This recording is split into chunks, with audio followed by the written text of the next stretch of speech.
MIAA fans, thanks for joining us again for another episode of the MIAA Network 360 show. I'm your host, Bethany Bowman. This week we have another jam-packed episode where we'll talk to some MIAA student athletes.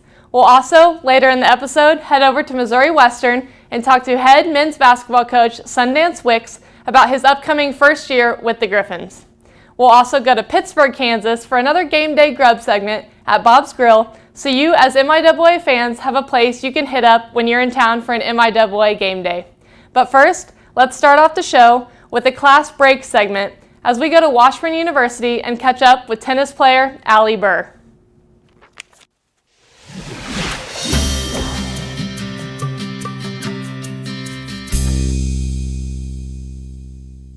Hi, I'm Bethany Bowman for the MIAA Network. I have Allie Burr here, a tennis player at Washburn University, here on her way to class. We're going to take a little break here real quick to get to know you a little bit better. You're from Ark City, Kansas. Came here to play tennis at Washburn. What led to your decision to come here?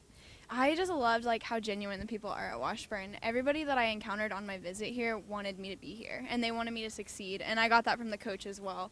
His core values for the team were to build teamwork, hard work, and he wanted to take the program places, which is what I was also looking for. And so when I came here, I actually didn't want to come on a visit. My parents wanted me to, and so I came here and I was just so pleasantly surprised, and I fell in love with the campus.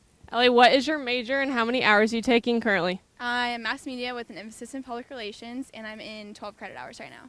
Can you tell me a little bit about what you want to do in the future with that degree? Yeah, so I actually want to work in sports communications, and I want to stay at the collegiate level. There's just something about collegiate athletes that I love, and so being sports information director somewhere and then eventually working my way into administration. You're trying to take Gene Castle's job here at Washburn? Maybe, I don't know. Maybe I could do it better. And they tell me that you're really involved with a lot of different things on campus. Can you talk a little bit about some of those things that you're involved in? Yeah, so the great thing about Division II is you get an opportunity to explore those things on campus. And so I'm involved in Greek life. I am involved with the Student Alumni Association, the Student Athlete Advisory Committee, the Leadership Institute. My minor is Leadership Studies. So I've gotten a chance to explore a lot of leadership opportunities as well as career development stuff. I actually went to the Olympic Committee last summer and did a career development program there. And so Washburn has just provided me a lot of opportunities to do everything. Sounds like you've been really involved and made the most of your time here at Washburn. What are some things that you like to spend your time on when you're not playing tennis or involved in all these things on campus? I love to do outdoor stuff, so I love to bring my hammock to campus and just sit and read. I love to go out to the lake and hike the trails around the lake. I love music and movies. Really kind of nerdy about those things, but really just spending my time doing different things, going out to the Arts District here in Topeka. Coffee is my biggest hobby, and following Major League Baseball. Who is your favorite MLB team? The Boston Red Sox. Why is it the Boston Red Sox? They're the best team in baseball, certifiably. 95 games I think they've won this season, but my dad and I grew up watching them with him, so. Okay, and you talk about liking movies. What is on one of your top movies on your list? Field of Dreams, for sure. Obviously with the baseball theme, I love it. Love Kevin Costner. It's a classic movie. Nothing wrong with it. And lastly, what are you expecting this year from you and also your Washburn tennis teammates? We've got big things coming up this year. We've been working really hard. We got some new players.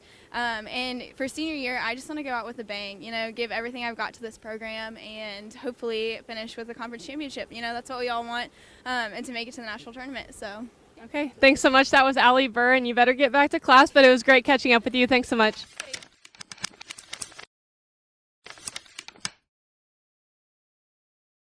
Next, I got to talk to new head men's basketball coach at Missouri Western, Sundance Wicks, and some people say that he really brings the juice. Hey MIAA fans, Bethany Bowman here for the MIAA Network, joined by head Missouri Western men's basketball coach Sundance Wicks. Getting ready for your first season here as Griffin head coach. How excited are you? I'm excited. I'm anxious. I keep a running log of how long I've been here, and it's 163 days now that I've been on the job, but who's counting, right? So I'm pumped. We've been getting a couple workouts in with our guys, and spent the first 5 months here not actually having any court time with them, just developing stuff in the community, creating culture in the community, and a little bit of buzz and excitement around here in the gel. Definitely some excitement, I feel like, from the community and fans, players, getting you here. Something that you mentioned in your press conference was that you were jacked up to be the coach here.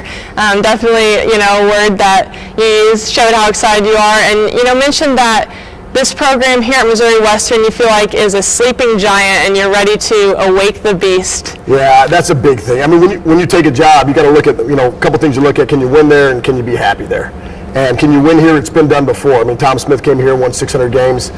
So the history and tradition of winning isn't something that's been lost. It's been sleeping a little bit. It's been a little bit dormant. And then can you be happy here? And then as you can tell, you look around here, we got great facility upgrades. I think it's one of the best Division II arenas around with all these cosmetic upgrades. We got $1 million put in the Looney Complex. So waking that beast, sometimes you just got to give it a little jolt, little shock, and that's what I'm doing right now. I'm bringing a little bit of juiced up energy, jacked up intensity, and getting this community and our guys to really buy into what it means to have high intensity and violent effort every single day. And that community's vibing, we're all vibing right now, and so 2 weeks into our workouts, it's been fun. I think definitely a great time for Griffin Athletics. You coming in as head coach, and like you said, all these renovations being done not only to this complex but all around campus. So let's talk a little bit about where you came from, just your time at Northern State as associate head coach. Just came off an appearance in the national championship game.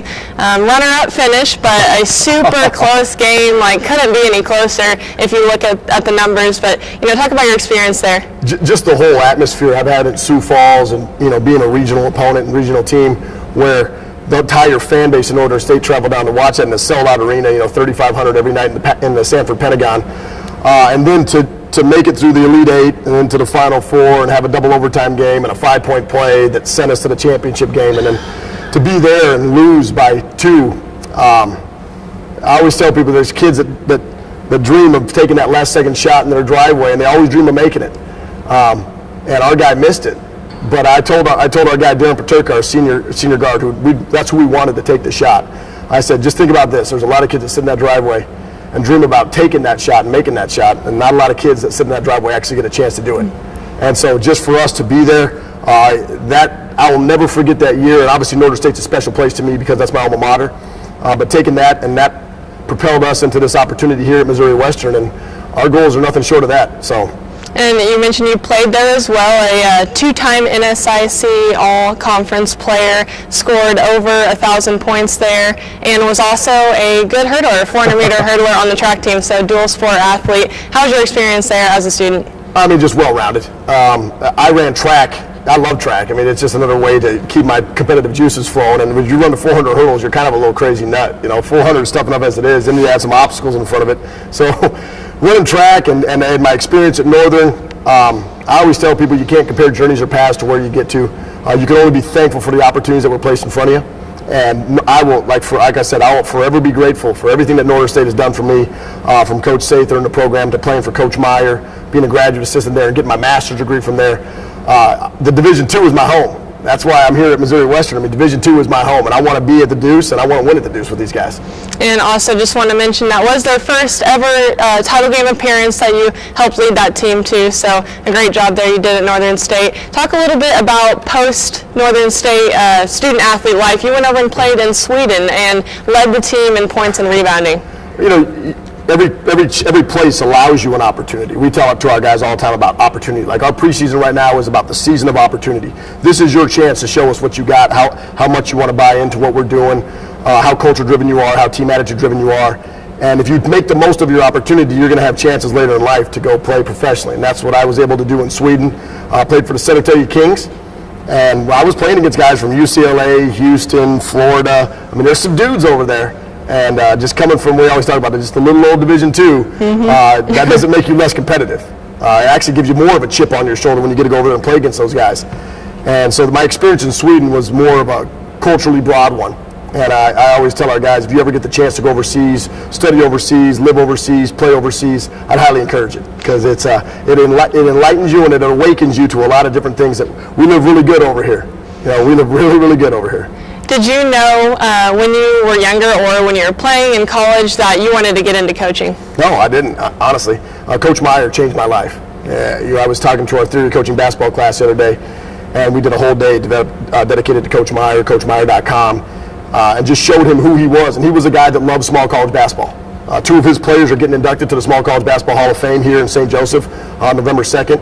Philip Hutchinson and John Pierce both scored over 4,000 points at David Lipscomb. And so I didn't know I wanted to be a coach, but when I met Coach Meyer, he changed my entire outlook. I got an undergrad degree in international business. So I thought I was going to be running an organization, Fortune 500 CEO. And the teaching, in life you got to find your passion, you got to find your vocation, your mission. And for me, he just brought that teaching side out of me. And I don't call what we do coaching, I call what we do teaching, because that's what Coach Meyer did to us. He taught us about life, about basketball, and how that can parlay into the rest of your future, from raising a family to being a great husband or a father, then being in the working field. You gotta play well with others, as they taught you in kindergarten. Yeah, you talk about coaching under Coach Meyer, and obviously a real legendary coach. Had the record for most wins by a men's basketball coach up until Duke coach Krzyzewski just passed that. That's an okay name. Yeah, I think I said it right. I'm still not sure, but so obviously he knew what he was doing, and you learned a lot from him. Just talk about some of your experiences under him. Anything, maybe a funny story you have or anything like that. Oh, I'd say people laugh because you see Coach Meyer, when he got 903 and he was the all-time wins leader after he broke Bobby Knight's record. You see that side of him, but you don't see the everyday grind. This guy, you couldn't beat him to the office. I think why he was so well respected is he was the coach's coach. He gave everything freely. We tell our guys, you just got to give more, you got to love more, and you got to serve more. And Coach Meyer was the ultimate servant leader. And so when I talk about him, I think about him, I think about how much he gave to everybody that he was around on a daily basis. And I'm a big bring your own juice guy. Juice is energy is passion. And that's all from Coach Meyer. Every day he brought his juice in the way that he could only bring it, and uniquely to him. And because you see that example, you understand, if that's the standard right here, and that's what you played for, and that's what you want to be like, you always got to replicate and have mentor leaders, and he's that guy. So Coach's daily life, just how he lived his life, is exactly what we try to teach to our guys. A lot of the same rules and concepts, and everything that we implement has some sort of Coach Meyer touch to it, but it's got to be me too. I got to be who I am. I'm not Coach Meyer, and so our program has a little bit of Sundance flavor, but a lot of Coach Meyer inside of it. You talk about some of the rules that he had. I think he had 3 rules. Never forget them. Okay, so I'm going to let you go ahead and talk about those. Everybody takes notes. That's the first one. You always want to be a lifelong learner. Yeah, you're taking notes, okay. Right? You got a great notepad right here. You want to be a lifelong learner. And so if you can write it down, you can review it. If you can review it, you can retain it. If you can retain it, you can recite it. And that's kind of the philosophy for life. And our guys keep notebooks to this day. So everybody's got their own player notebook, and they're always writing stuff down. And 15 years from now, they're going to be talking in their notebook. Look, this is what Coach talked. It's all other. I'm stealing things from all the great coaches that are out there right now. So first one was everybody take notes. The second one was everybody picks up trash. And our whole philosophy was that is you want to leave a place better than when you found it. And if it's a locker room after a game, you make sure that locker room is cleaner than when you found it. We don't want to leave a trail of trash because that says a lot about who we are. And so if we can pick up trash, even walking down the street, just pick up a piece of trash, make the world a cleaner place, we're doing our part. Serving more servant leadership stuff. And then lastly, everybody says yes or no ma'am, yes ma'am, no ma'am, please and thank you. Yes or no sir, yes ma'am, no ma'am, please and thank you. It's be courteous, and that's be kind. There's a shirt that's out there that just says, dude, be kind. And if we could all just kind of be kind, wouldn't the world be a greater place? And if we could all just be more courteous, and I have what's called the Subway Challenge. Next time you go to Subway and you order your Subway sandwich, say please and thank you after everything you put on your sub. So, I'll take the Italian bread, please, with pepper jack cheese, please, thank you. Lettuce and tomatoes, please, thank you. And just kind of watch the transformation of the person who's serving you by the time they check you out. And it might be the most polite customer they've had all day instead of everybody barking orders at someone who's serving them. Yeah. So that's the Subway Challenge. That's awesome. So I might need to try that, honestly. I'd say please, but maybe not after every topping. So I'm going to try it. Yeah. So, let's talk a little bit back in that run to the championship game. You beat East Stroudsburg in the Elite 8, which is where athletic director at Missouri Western, Josh Looney, had previously been AD at. So do you think that, you hold that over him a little bit? I just think everything works for the greater good of what God wants. And it's serendipitous in a sense that we're playing East Stroudsburg. Josh Looney's up there watching us play East Stroudsburg, and we happen to be in that Elite 8. Whether he noticed me more there or somewhere else, it brought our paths together for some bigger purpose. And so I'm just very fortunate and blessed to have this opportunity. And I know that the East Stroudsburg connection is a fun one. I'm just glad we won. So that allows, I always say, you want to play your last game. You want to be able to play your last game of your college career. You want to be able to play the last game of the season. That's what we're here for. And so if we could just play forever, that's my, when I die and go to heaven, I just want to play forever. That's my dream. Awesome.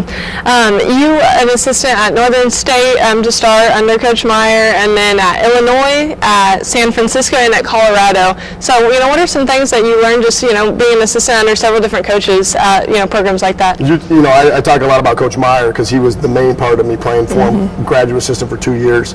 And then it's always, that's your guy. But going from there to University of Colorado with Ricardo Patton, you take something from everybody. And what I remember about Ricardo was just how relentless of a recruiter he was. He was the guy that got Chauncey Billups to come to Colorado. David Harrison, who was a McDonald's All-American, played for the Indiana Pacers. You could bring some dudes and turn programs around, and that's what Ricardo was known for. And so I take that. Also, fashion. Ricardo was the first guy that taught me how to dress, because when I got to Colorado, I was wearing a triple XL polo t-shirts and khaki cargo shorts. He said no. He said, why don't you go to Nordstrom's over there, grab yourself some slacks. He always taught me, he said, don't buy cheap suits, because you're going to have to replace them eventually. And I still have the same pair of nice tailored khakis from 2006 that I bought in Colorado. Still wear them today, and they haven't worn out yet. Oh. So his advice is well taken. Ricardo was an amazing human being and an amazing recruiter and coach. And then from Ricardo, I got a chance to work for Rex Walters, who we all know Rock Chalk Jayhawk around here. Rexy, Sexy Rexy, as I like to call him, he's now in Nevada with Musselman as a special assistant to the head coach. Rex's basketball labyrinth that goes on in his mind is you can't find out where that guy goes, because his knowledge of the game is so vast. Working for him for 1 year is like working for him for like 10 years, because you're absorbing that much amount of knowledge from the guy. He makes you be better and analytically think about the game in a different way every single time you walk into the office. So from Ricardo and Rex and Coach Meyer, and then obviously my last mentor was Coach Sather, who we're spending 2 years with him. And Coach Sather and I actually spent a lot of years together, because he was the assistant for Coach Meyer when I played. And so I've spent 6 years with Coach Sather as well. And the thing that makes Coach Sather great is his level of caring about the players. He is truly a player's coach. And I've seen guys, man, dive on more loose balls and take more grenades and really get into the trenches for Coach Sather because of the love that he exudes in his program. And that guy's an offensive juggernaut too. You guys got it. If you want to talk offense, go see Coach Sather up at Northern State. So then, I'm not sure exactly timeline, but I'll let you kind of explain that to me. Started the Arizona Power Basketball Academy, and what exactly is that? When did you get into it? Yeah, it was a little stopgap between Northern Illinois and San Francisco. Okay. And for me, it was about getting back to the roots of what I love to do, which is teach and skill develop. And I started out at Impact in Vegas, working with the pros for 3 months, and then Joe Bunasar gave me some great advice. He said, you can train pros, but there's only so many pros. There's a lot of kids out there who need help and who need to be taught and who need to be coached and pushed in the right direction. And so this opportunity happened at Power MMA and Fitness, a UFC gym in Arizona with guys who were UFC fighting, Ryan Bader, Aaron Simpson, CB Dalloway, Seth Baczynski, a lot of dudes who were fighting in the octagon. And then there was this Mike Miller constructed gym in the back of a UFC workout place where there's Muay Thai and all sorts of stuff going on. And I was sleeping on a beanbag for 3 months. Going through it, you just got to find a way to make it. I was sleeping on a beanbag in the gym for 3 months before I could find a place to live. And started with one player in August of 2011. And fast forward 3.5 years later, we had 36 teams, 360 some odd players, and we were playing competitively in AAU circuits all over the country. And that's where more basketball started to come into our circle with Rex Walters at San Francisco. My brother was coaching with him up there. So the basketball world is a small fraternity. A lot of connections. They don't have you sleeping on a beanbag here in St. Joe, do they? No, they don't, but I'll sleep in my office every once in a while. Okay. If I just need, late nights. Yeah, late nights. We got a lot of early mornings around here. Okay. And then you mentioned working with those pros. Before you did that, coached players like Kawhi Leonard and Isaiah Thomas, Alec Burks, all playing in the pros and have had extremely successful careers. What does that say about you and what you were able to help them in developing? I like to say that I was a glorified rebounder. These guys, they already had the work ethic driven into them. When you want to be a pro and when you have the aspirations, and those guys obviously have had a great pro career so far, you know a guy is a pro long before he's ever a pro. It's simply by his mentality, by how hard he works, by who he makes better on the floor. And working with those guys every day was it was humbling for me to be able to be around them, but to just learn from them. So in a position here, I can tell our guys, this is what Kawhi would do. You talk about a guy who wasn't a great shooter coming out of college and has turned himself into a really effective field goal percentage guy in the NBA. And that wasn't his strength. But his strength was defending and rebounding, and that's what he does well. But he raised his talent quotient because of the work ethic he put in the gym and the time. So we can always parallel examples of players, and we love to study the pros. Everybody loves to study LeBron and Kobe, but there's other guys, man, that's still making a living, that manufactured success and wins, what I call them the margins of life, and the things that you don't really pay attention to. And that's our idea here is we got to manufacture wins in the margins, and we got to get guys to become better incrementally every single day. The term "don't forget about me" when you make it big. Have they, stayed in contact with you? Got you any tickets, anything like that? They'll get you tickets. They'll get you tickets, but other than that, these guys they live a busy life. And honestly, I respect the pros' privacy more than anything because they're always being pulled in a lot of directions. Was with Marvin Bagley at the NBA draft recently, and I just watched that young fella all of a sudden become a multimillionaire, and he's still a kid at heart. So we can't ever forget that they're still just playing the game they love. They just get paid a little bit more than everybody else to do it, and then they get pulled in a lot of directions. Yep. And so keeping your support system and your family structure around you is really, really important. So now here at Missouri Western, like we talked about, nice gym to play in, and amazing facilities. Got a great coach coming in. What can we expect to see from the Griffin men's basketball team heading into this season? We're living with a hive mentality right now. We want to have a hive mind, and if you think about that, all in sync, all synergistic in nature. And hive for us it stands for high intensity violent effort. I'm a very energetic guy, so I don't like to do things slowly. So when we play, we're going to play fast. We're going to play aggressively. We're going to guard aggressively. So and everything we do, man, we're going to have high intensity violent effort. So we want to make sure that we set the standard for energy, effort, and enthusiasm on the floor, and then never leave anything left out there. We got to empty the tank every single day. And when we fail, we're going to fail hard, and we're going to fail forward, and we're going to keep pushing through to the end. So what you can expect from us, high intensity violent effort. So when a coach like yourself comes in, not really mid-year, but you have a kind of quick turnaround to start recruiting and building your program. How is that bringing guys in as you're getting here yourself? And what are you most excited about your recruiting class for this season? I just think the newness of it all. Everybody's got such a fresh mentality. We only inherited 6 guys in the program, and all 6 guys are great culture guys, great attitude guys, great effort guys, great enthusiasm guys. So having those guys really buy in first has set the standard for the new guys that have come in. And we've got some transfers and some freshmen and some junior college transfers. So we got an eclectic mix of individuals. I say if you walk through our locker room, we're a lot like the Spurs. We got kids from all over the country, and we got kids from all over the world in our locker room. And our guys have really bonded together through our team building exercises and everything we do. So it's fun to be around energetic and enthusiastic people every day. And I try to be that myself, and our guys are doing that. I'm laughing more with them every single week because they're coming up with new chants and they're dancing at football games. And that's the type of stuff that we want to be. Like I said, I want to recruit guys I can lose with first. And if I can love losing with you, meaning that you're a great teammate, you're great in the locker room, I know we're going to have a damn good time when we start winning. You mentioned guys from all over the world, and not that other places in America aren't cool to talk about, but where are some places that you have some recruits or players from? We got a kid from Orleans, France, Jonathan Mesmock, and we got a kid from Lagos and in Nigeria. We call him Big Tony because his last name is pretty hard to pronounce. But it's Chekwunike, and if you try to pronounce his full name, that'd be really, really hard to do. So we got some hecklers up in the. You know those guys? The Boo Birds up there, yeah. That's football's finest, baby. What's up, Score? Hey guys. Mid-interview. Yeah, mid-interview's great, man. You guys want to come down? It's like MLB baseball when they bring the pie out. Yeah, right? seriously. That's fun. That's what we want. But so a little bit about this tournament that you guys will be hosting here this year. I don't know if you can name off exactly what teams are coming. I can't. I haven't looked yet. But there's a lot. Just pick the top 8 teams over the last 2 years, and that's who's coming. How excited are you to have that tournament played here and get to showcase your, like we talked about, nice facilities and get to start off the year like that? Pumped for our guys because they get to play against the best. And anytime you get a chance early in your career and early in our season to play against really, really good teams, that's going to allow you to come back, review it, analyze it, and if this is the best, what do we got to do to get there? And so for our guys, that's going to be huge. And then also to sit back in those stands and watch some of these games being played.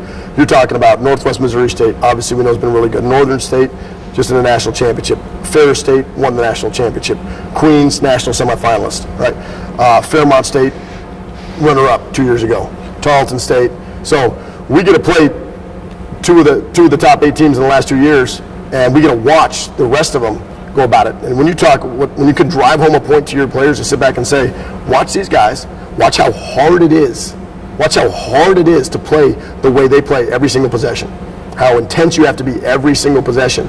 And then to sustain that over 40 minutes or plus in overtime, that we can't ask for a better opening weekend.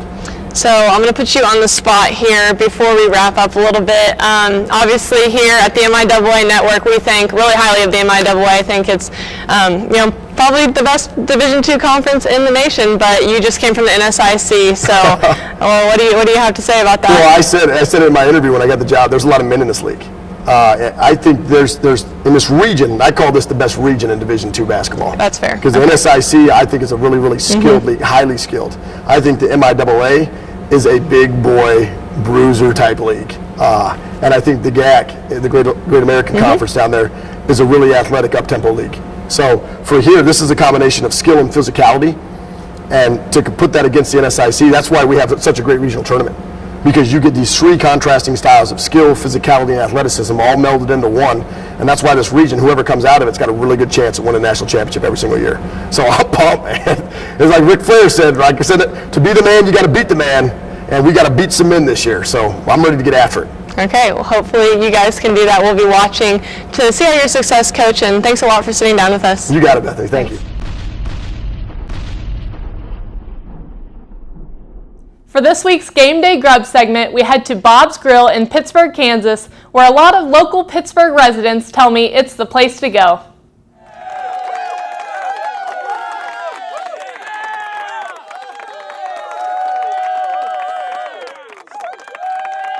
Hey MIAA fans, I'm Bethany Bowman here in downtown Pittsburgh, and a bunch of the Pittsburg State University staff have kindly referred me to Bob's Grill here in downtown Pitt. And they tell me that it is the place to go before game day. They say gorillas got to eat, so before the tailgate, before you go into the game, stop here for burgers, Philly cheesesteaks. They say the breakfast is really good, and they also tell me that the motto is just put gravy on everything.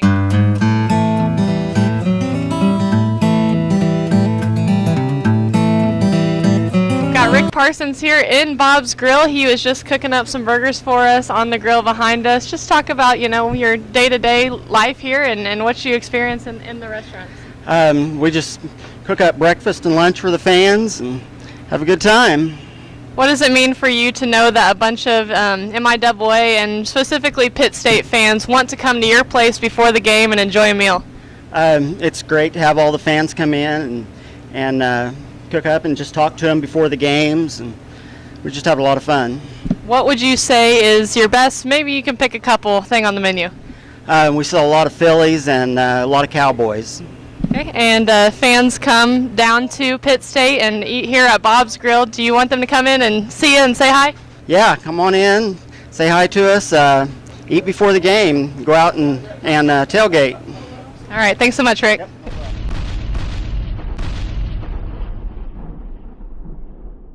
Finally, I caught up with football player at Emporia State, Landon Nault, on another class break.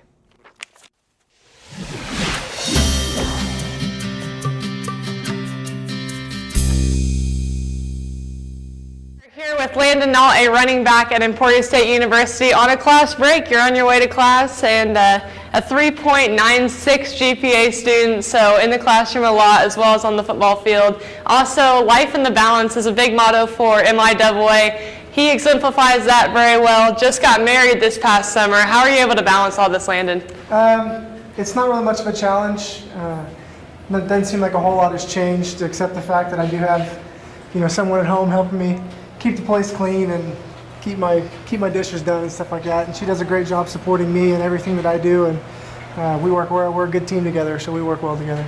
Talk a little bit about what your major is and how many hours you're taking this semester. I'm a biology major with a emphasis in healthcare, and I'm only at 5 hours this semester, being my 5th year. I was able to get a lot of my coursework done early in my career, so only having those 5 hours left allows me to spend more time on football and focus on finishing up the right way. Yeah. Leading returning rusher for the Hornets this year. What are you expecting out of the season? I expect a great season. We got a great group of guys coming back, a lot of young guys that are hungry and ready to play, and we're ready to get after it.